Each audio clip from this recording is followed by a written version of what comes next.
สบายดีมื้อนี้เสริมศิลปะเฮาได้เอา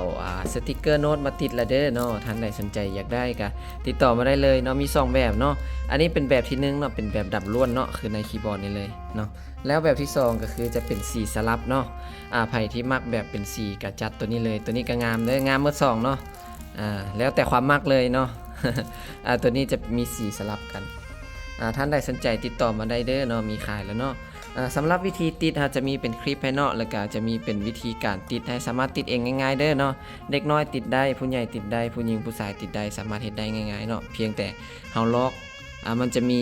ตัวตัดอยู่นี่เนาะเฮาล็อกเอามาแล้วก็เอามาปะแ